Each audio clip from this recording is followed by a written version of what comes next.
talking about conservation of momentum. That is one of the another of the big ones. I don't know what's going on here.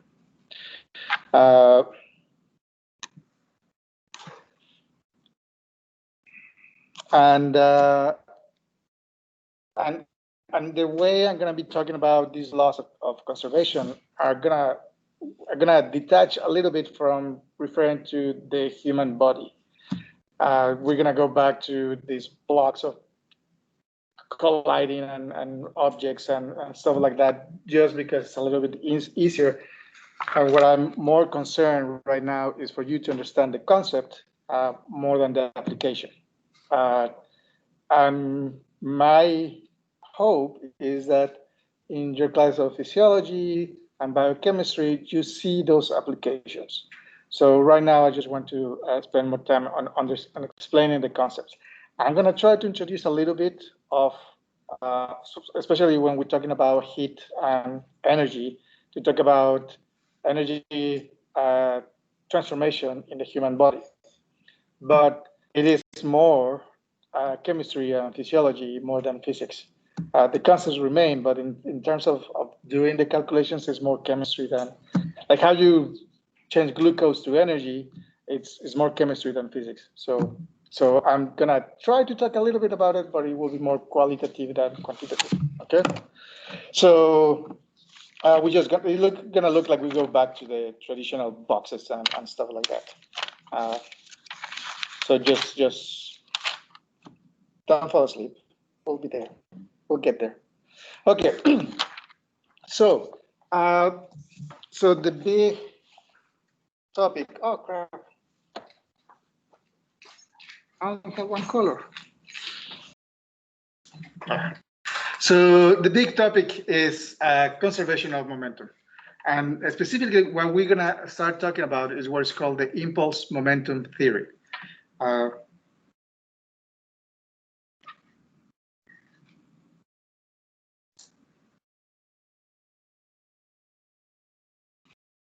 Now, those two concepts are kind of weird to understand. They don't have like a real connection to things that we have, especially momentum is kind of weird to understand. We use the term momentum, like if you are falling and you cannot stop, is because you have too much momentum and you cannot stop.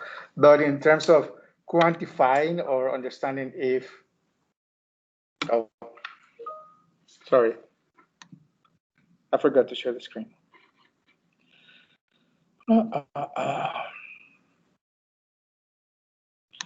So in terms of quantifying or to understand what, if I say a momentum of 20 Newton second, it's really hard to make that connection to, is that too much? Is that too little? I'm gonna get hurt. Is it not enough? So what does that mean? And that's part of the problems with momentum, is that it's really hard to translate the numbers into a physical quantity or to a physical meaning.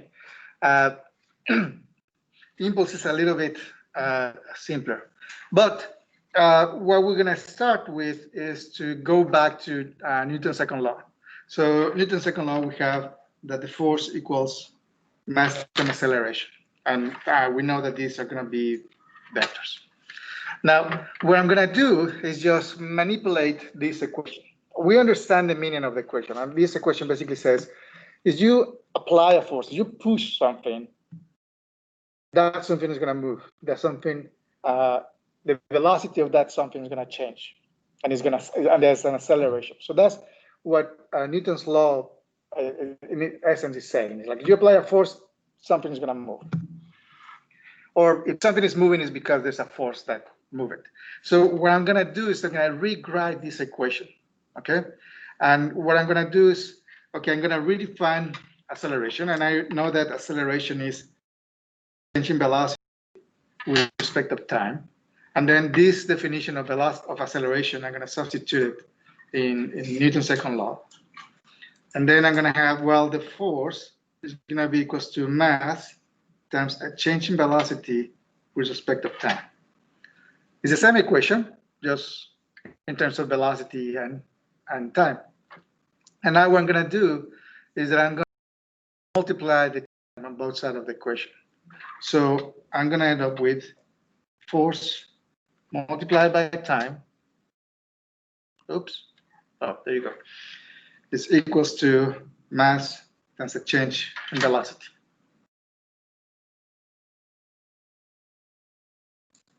Okay. We know that delta V, that's final velocity minus initial velocity. So instead of writing m delta V, I'm just going to say m VF minus n V sub I. Okay.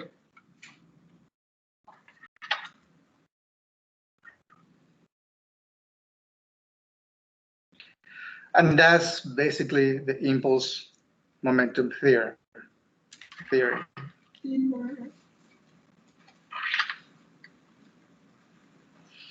Okay, the left side of the equation, this force multiplied by the time, this is what we call the impulse.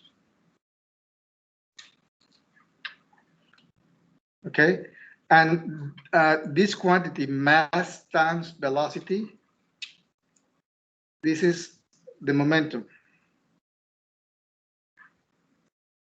So what we see here on the right side of the equation is that we have final momentum minus an initial momentum.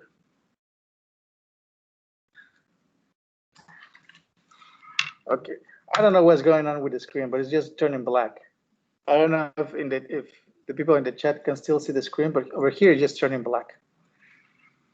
So what you have here is a final momentum minus an initial momentum. So this right side of the equation, this is just a change in momentum.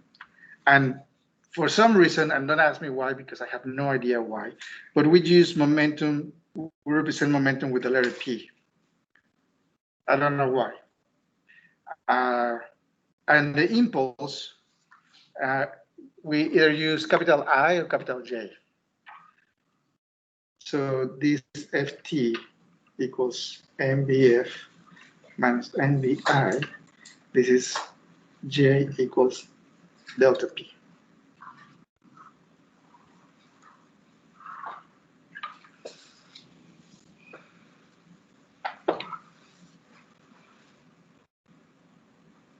Okay, now this force over here, this force is an average force.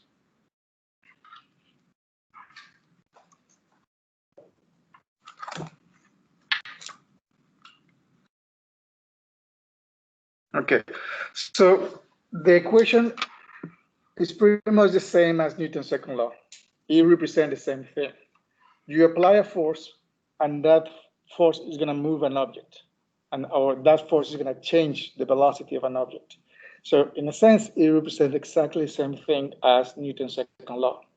There's a small difference, is that when we see Newton's second law, this force equals mass times acceleration, there's really no sense of how much or for how long are we applying that force. Are we applying that force for 1 second? Are we applying that force for 2 hours? Are we applying that force for an extremely long time? We cannot tell that with Newton's second law. With that force equals mass times acceleration, you cannot tell how much are you applying that force. And there are a couple of things that you cannot measure then. So what is going to produce a higher acceleration? Applying a big force for a short period of time or applying a small force for a long period of time? So to solve those problems is that we use impulse. What impulse is saying is that, okay, whatever force you apply cannot be infinite in duration. It can be an extremely long time, but it cannot be infinite in duration. At the same time, it needs to have a duration. It cannot be a time that you cannot apply or you apply in 0 time. It may last 1 millisecond, it may last 1 nanosecond, but it has to be applied for a specific amount of time. So what the impulse is trying to say is, okay, we're going to try to figure out if you apply a force for a specific amount of time, how do you translate that to a change in motion?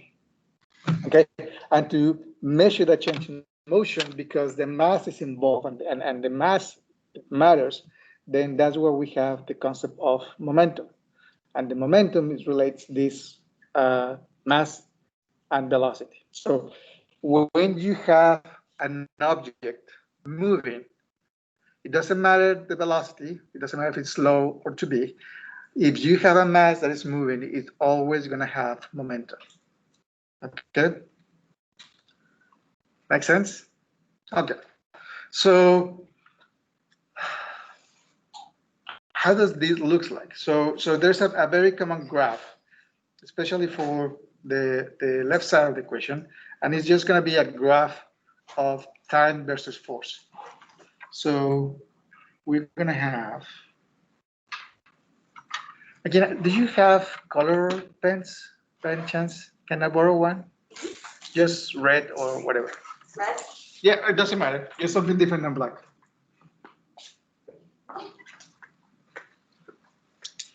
So we have a graph. The x-axis is going to be the time, and the f-axis, the y-axis is going to be force. And this is time. Okay, so let's say that I'm applying a force to an object. I'm hitting a turtle, or my kid is driving me nuts, and I'm just pushing my kid to bed. Just very gentle, like it's time to go to bed. Good night. So you can imagine that the force is not, it doesn't last forever. There's going to be a specific amount of time that I'm applying that force. Okay. At the same time, my force is not going to be, I mean, there's a limit on the force that I can apply. Depending on how frustrated I am with my kid, maybe larger or lower, but you get the idea. So there's going to be a limit on the force too. So the impulse is basically the amount of force that I'm applying for a specific amount of time. So this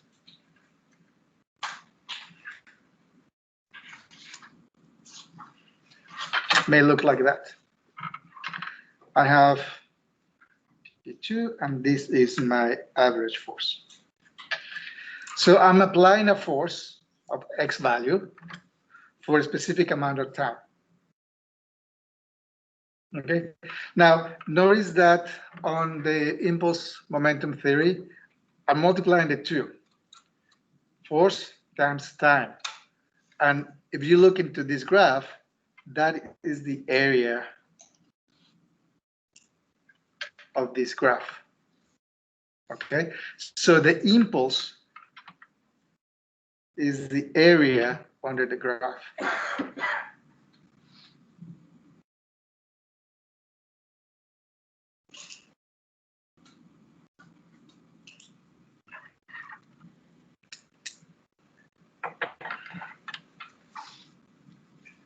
Okay, so what happens when we have impulse that don't look like this? What happens when we have impulse that may have a different shape? You can imagine that if you are hitting, if you're kicking a ball, the ball is going to deform, so the amount of force that you're applying is not going to be constant.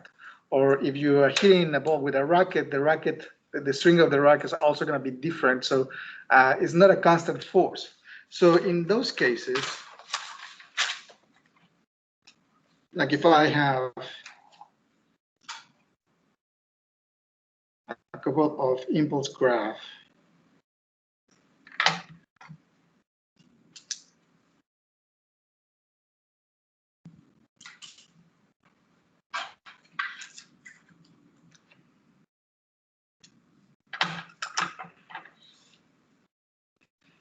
so it's still going to have the same.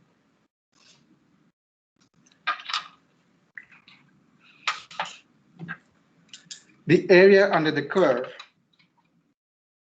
that's still going to be my impulse.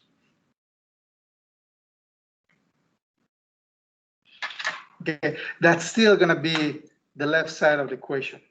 But how do we calculate that impulse is going to be a little bit different. Now, we don't have an average value anymore, but we may have a maximum force here.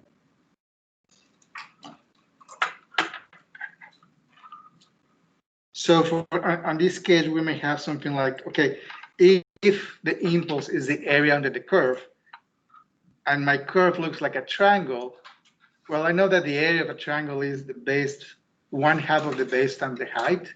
So it will be 1/2 of the time times the maximum force. And this will be change in momentum. In this case, cases like this, cases like this one, obtaining that graph is not simple. And basically, you need to do an integration, or you need to use some kind of computer software to give you that value. Okay, so if the graph is too complicated,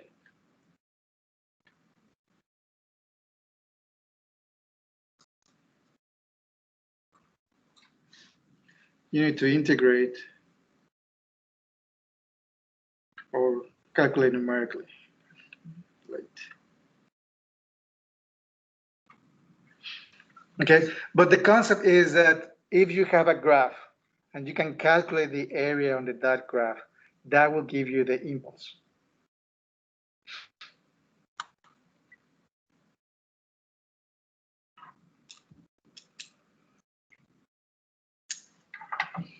Okay, makes sense?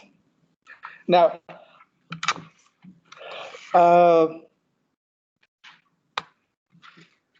measuring those graphs is not simple.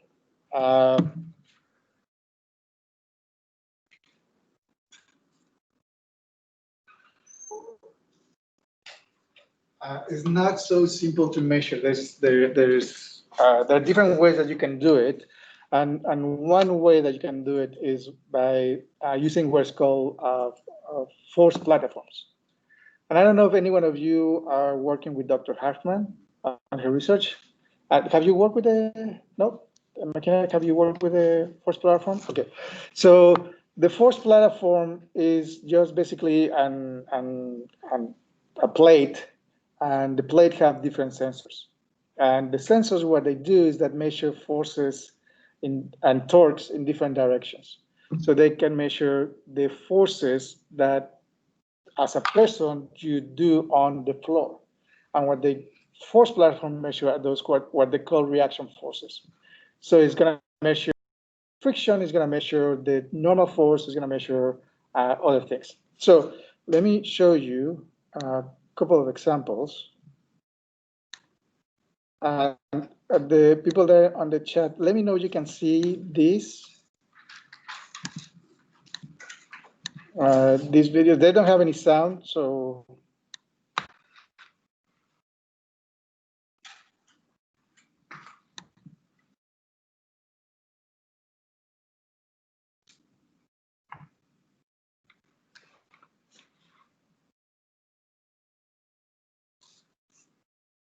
Okay. Internet seems to be very slow.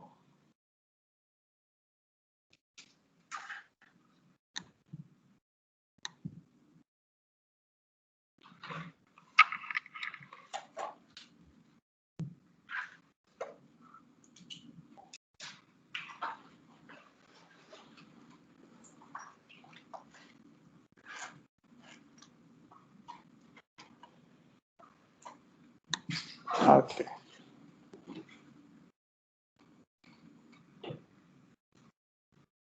Okay.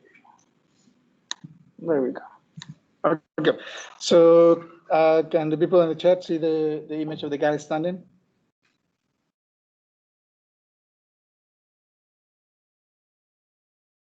Thank you.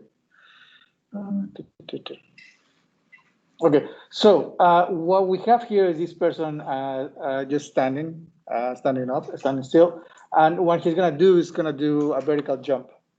And what we have on the floor is this force platform. And right now we're only gonna see the vertical forces. So right now the guy standing. 110-meter hurdles, David Oliver, running at 10.2 meters per second. Not yet. High-speed force treadmill. Oh, that's me. Simultaneously record ground reaction forces and video at 1,000 frames per second. That's me. To run fast, sprinters apply. Shut up. I'll show you those later. Just give me a minute. Okay, so the guy is standing still. So this almost 1,000 newtons, that's just the weight of the person. So it will be a little bit less than 100 kilograms. Is there a way to make our mechanical systems, what the hell am I hearing here? Faster? To find out, I've come to Southern Methodist University in Dallas to have a friendly race against Don Miguel, a competitive sprinter from Trinidad.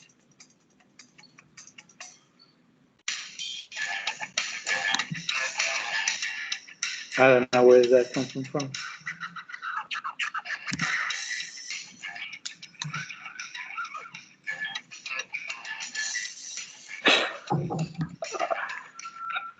Our timekeeper, SMU professor Peter Weyand. Weyand is a professor of speed.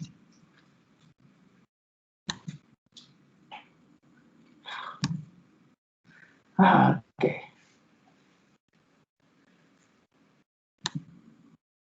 There we go. Okay, so the guy is not moving. He's very slow. Elizabeth, you've fallen asleep. And as the person started going down and started flexing his legs, the force also go down, kind of lifting your legs a little bit. Then you go to the impulse, you start pushing down. At the moment that you start pushing down, your forces start increasing a lot and goes up, up, up, up, up. We reach a maximum value, and then you actually start moving your arms up and you jump. At the moment that you contact with the ground, the normal force goes to 0. So there's no contact and you are actually jumping. So this person has a marker. So what they're doing is they're comparing the impulse of the graph with the height of the jump.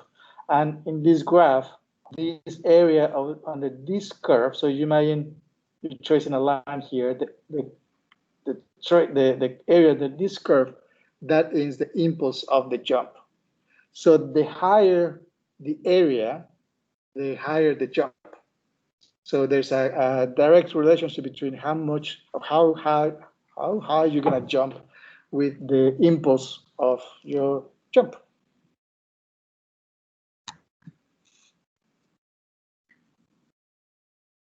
Okay, so what you want to see is, okay, how do you increase that area? Is it better to reduce the time of jump but increase the force, or increase the contact time but even if that implies lower forces? And the other thing that you want to see is how do you absorb that forces when you land?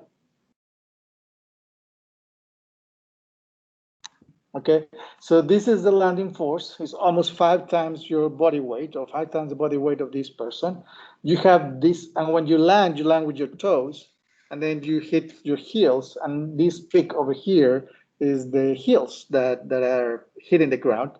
And then you start bending your knees, and as you bend your knees, you start absorbing that force. And what you're gonna see is that this curve over here is gonna start decreasing very slowly.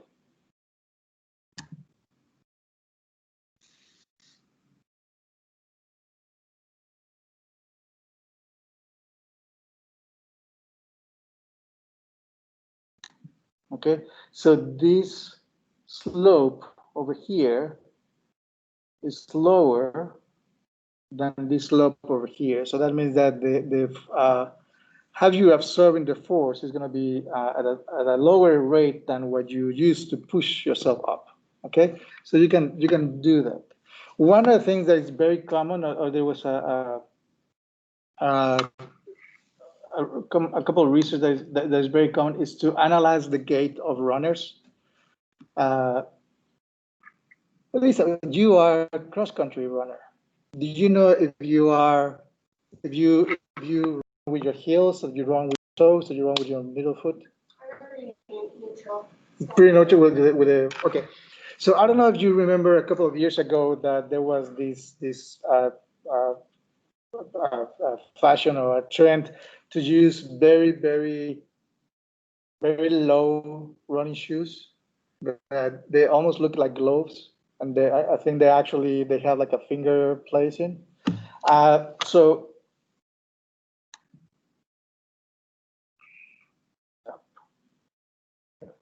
close this.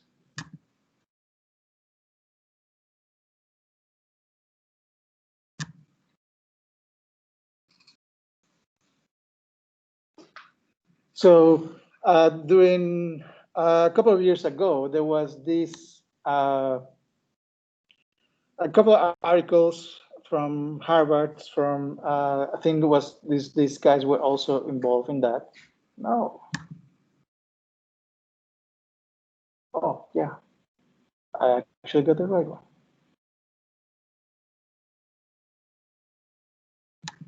Oh, here it is.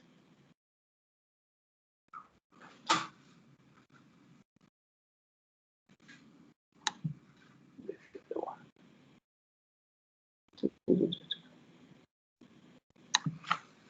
Okay. So there was this trend of trying to reduce the use of running shoes. Instead of using running shoes, barefoot running.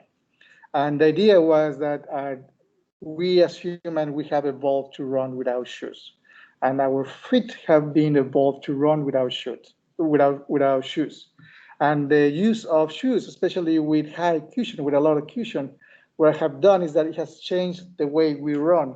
And instead of running with the ball of our feet, we start running with the heel of our feet.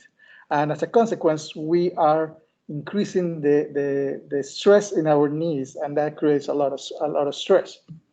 So in order to test that theory, what they used was to do this kind of running on a force platform.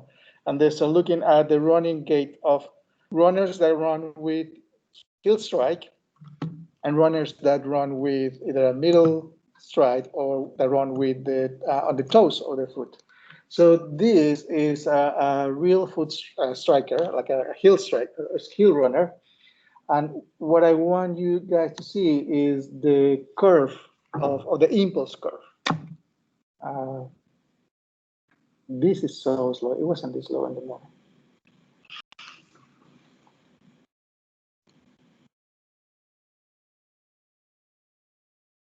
Okay, it's a little bit blurry, a lot blurry, but more or less you can see the shape of the curves. We have two curves now. We have the vertical forces, which is this one that goes on the positive direction, and this one has two peaks. The first peak is the heel striking the floor, and this one is when the whole foot is in contact and pushing forward. Okay. Now this graph over here, these are friction. This is the friction. So when you are moving your foot forward and it's not in contact with the ground, and you are moving your foot forward, and at the moment that starts making contact with the ground, there's going to be a friction force that's going to prevent your foot from sliding. And it's this force, and the friction force is going to be pushing backwards because, well, your foot is moving forward. And as the moment that you start pushing with your foot and you're pushing backwards, friction force is going to go forward. So now you're going to have this positive friction over here. So this is the friction force, and this one is the normal force. The one that we care is this one, is the normal force. That's the area under that curve is the impulse. And the higher the impulse, the faster you're going to be running. There's a third graph that is not shown here, and it's basically how your foot rolls at the moment that you run. So when you're running, you can be pronate, you can be a pronator or overpronator, depending on if your foot is rolling inwards or rolling outwards. So you can measure this. You can measure that rotation with this kind of plates. So here you can see more or less this heel strike.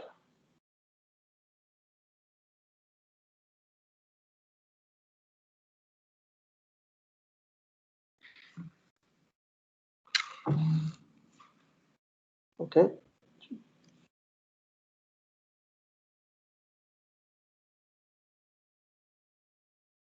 Where's my mouse? There's my mouse.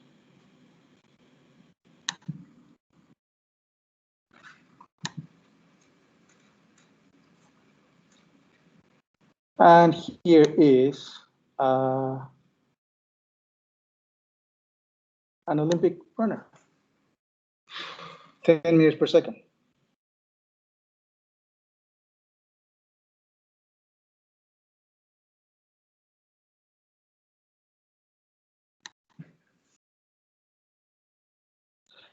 Now, when you're running, when you're sprinting, or you're running at high velocity, it's almost impossible to run with your heels or run with your midfoot. You pretty much have to run with the ball of your feet.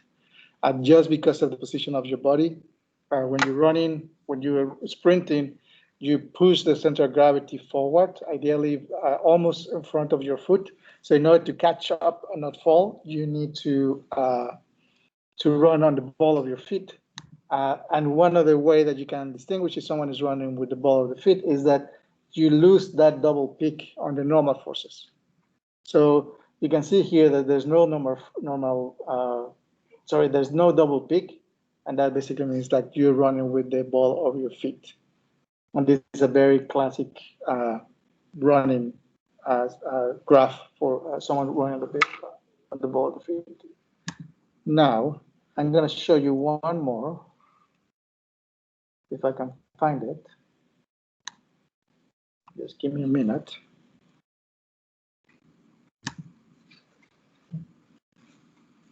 I'm going to make you stand up and run because all of you have fallen asleep.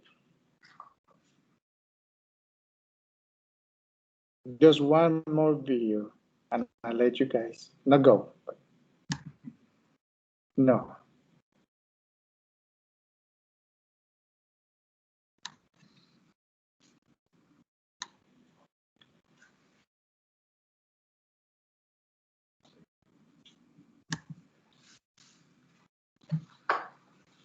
Okay, so this is a professional marathon runner. Okay, so a professional marathon runner, his name is Ryan Hall. I don't know if anyone likes marathon or runs marathon runners. Ryan Hall, he was a promise to win Boston Marathon and also to win the Olympic marathon. I think it was in London or something like that. He was huge, and he's ridiculous fast. He has the record, the American record, at 2 hours 3 minutes for running a marathon, which is ridiculous fast. And they were looking at his gait. So what I want you to, I'm going to show you the gait, and I want you to tell me what can you tell from the gait? What kind of foot striking does he has? Okay.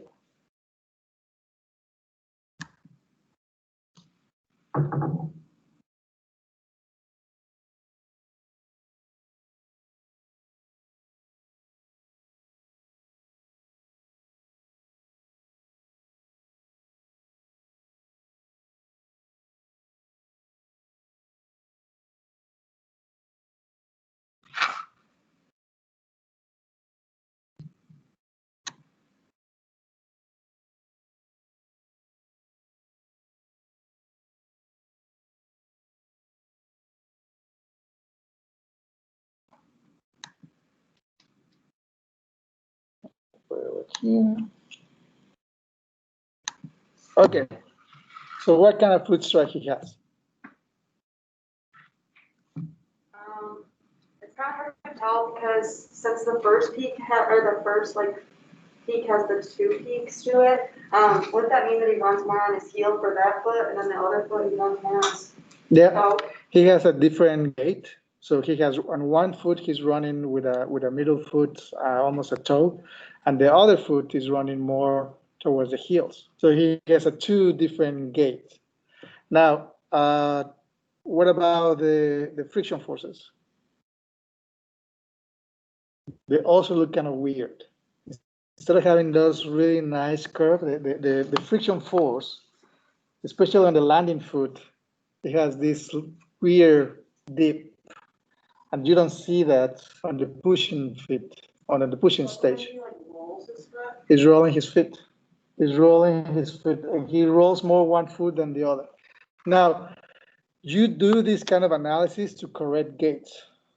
In the case of someone like Ryan Hall, correcting these little details, maybe 30 seconds more on a marathon. That for us, so for normal people, running 30 seconds faster on a marathon means nothing. But for them, it's the difference between a world record and third place or whatever. For normal, for patients, or in your case, when you're going to be doing this kind of analysis, sometimes when you do this kind of force analysis, what you can tell is if there is a risk of injury. So having two different kind of gaits is like limping, like a running with a limp. You are putting more stress on one leg than another.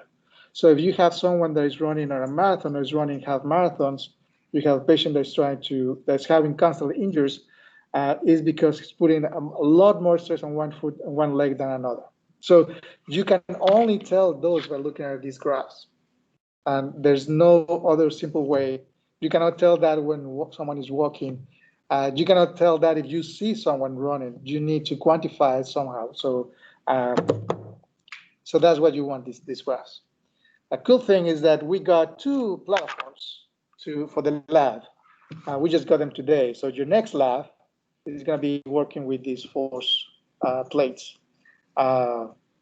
Hopefully they will work. I'm going to try to work on this week. I'm trying to set it up and make sure that everything's working. And the cool thing is that with these plates, you can do vertical jump, you can do lateral jump. You can, if someone is a volleyball player or a basketball player, you can look at the forces when you jump, when you land, or if you are golf players, you can look at your swing and you can analyze any and correct little details. So I'm pretty excited. I like this part.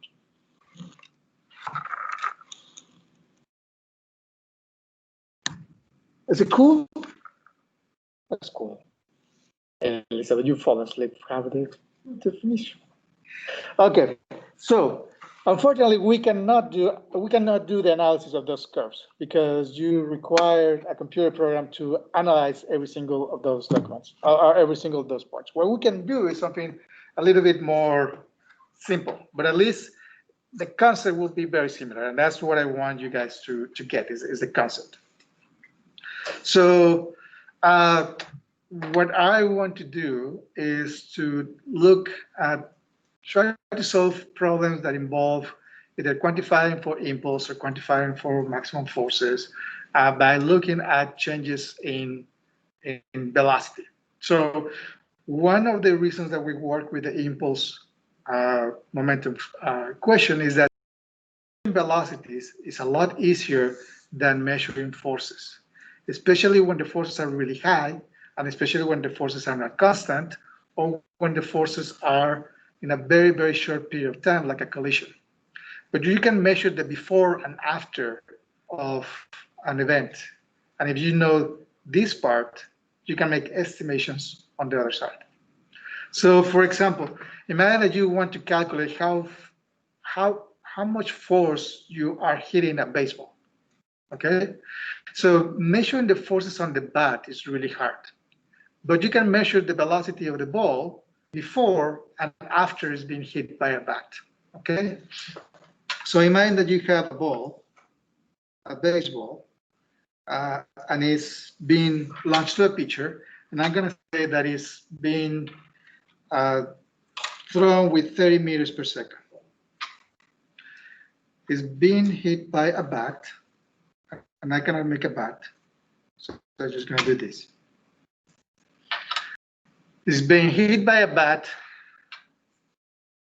and when after the hit, the baseball is traveling at a velocity of 60 meters per second. Okay, and I'm gonna say that the the collision of the bat with the ball, I'm gonna say that that only lasted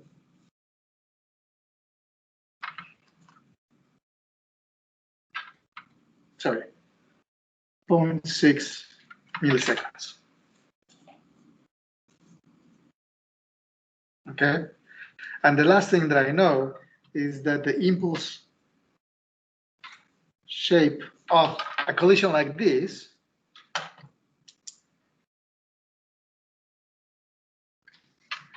looks like a triangle. So what I want to find out is what is this maximum force.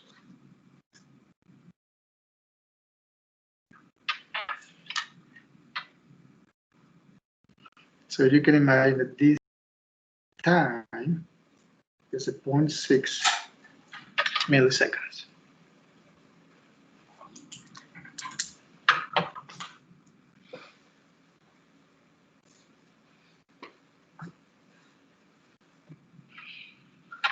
Okay, makes sense? Okay, so in this kind of problems, you have the left side of the equation that deals with the impulse, and you have the right side of the equation that deals with the change in momentum. So right now, and this is a baseball, so I'm going to say that the mass of the baseball is 150 grams.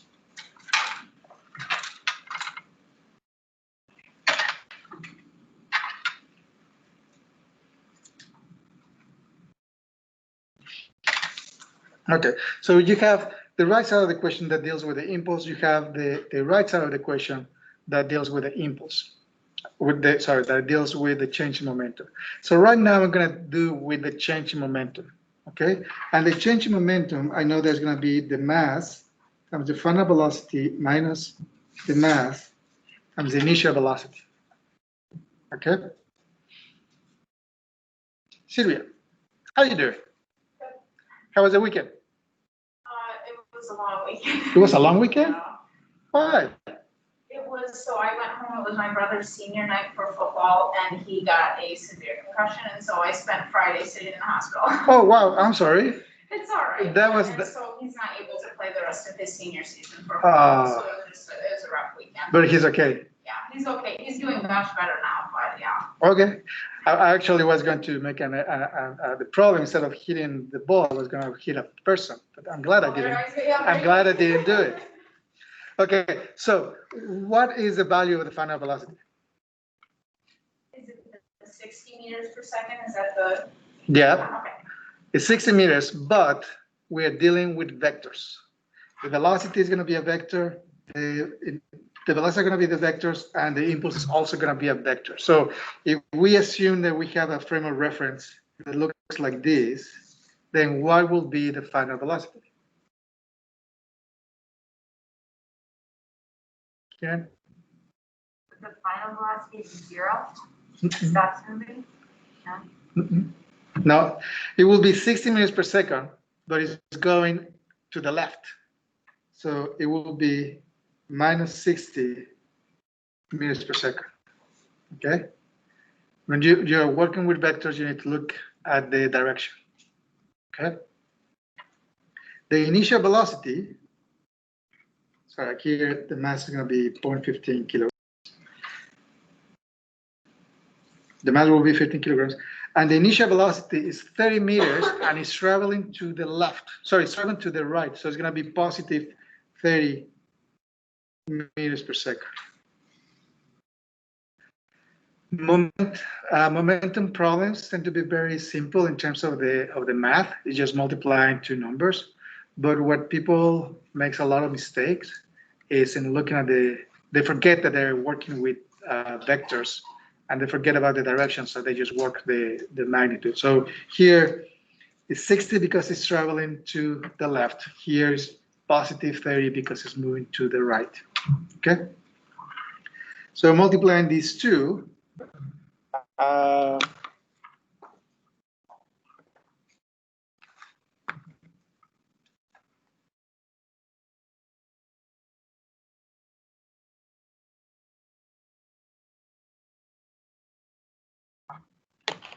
get negative 13.5. Yep. And the units are kind of weird. Mass is in kilograms, and velocity is in meters second. So the units of momentum is kilograms per meter second. Also, another one that is very common is to say that this is newtons per second. So you can use either one of those. It's very obvious to see why you get kilograms per meter second. You're multiplying kilograms times velocity, so you have kilograms per meter second. Okay, so I have the change in momentum, negative 13.5 kilograms per meter second. Now I'm gonna go to the left side of the equation. The left side of the equation is the impulse. And the impulse, let's start with this, the impulse is the area under the curve.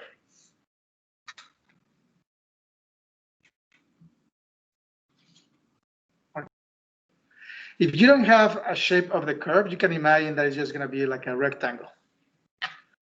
But in this case, we have the shape of the curve. The curve is a triangle.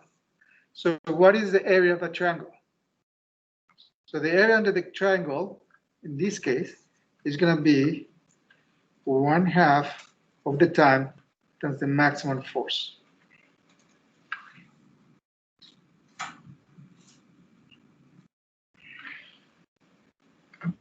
And that's going to be equal to negative 13.5 kilograms meter second.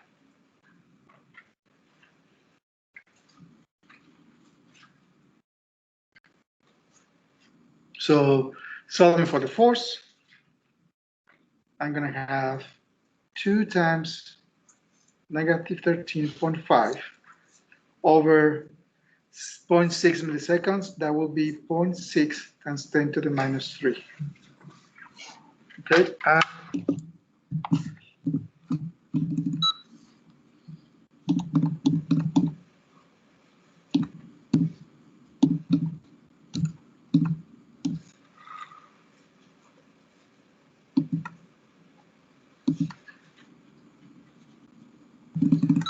Something wrong.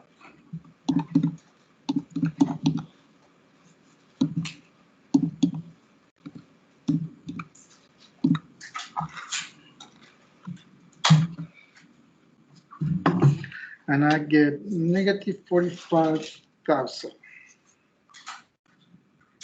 newtons.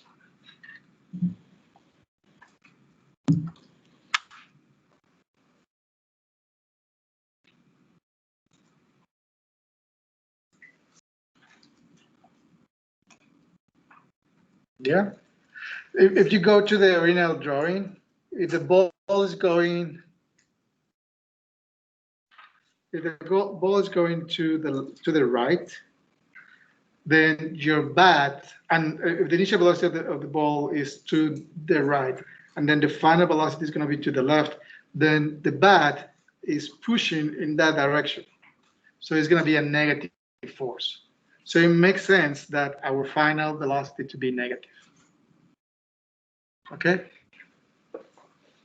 Yes?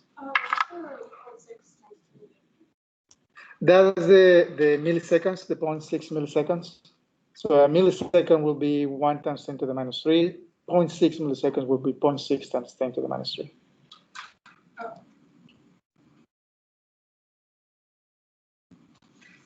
Yeah? Anne? Make sense? Any questions?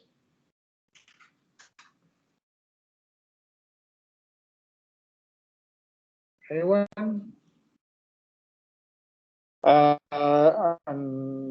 People online, do you guys have any question?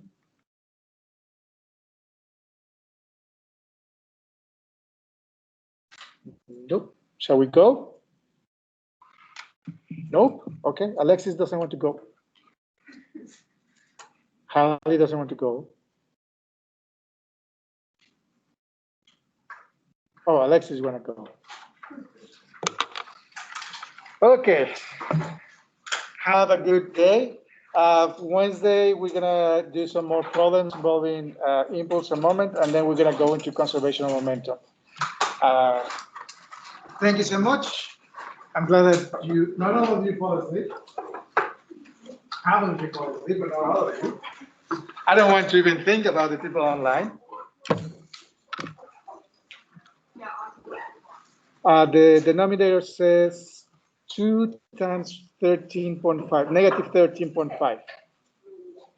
Oh, over 0.6 times 10 to the minus 3.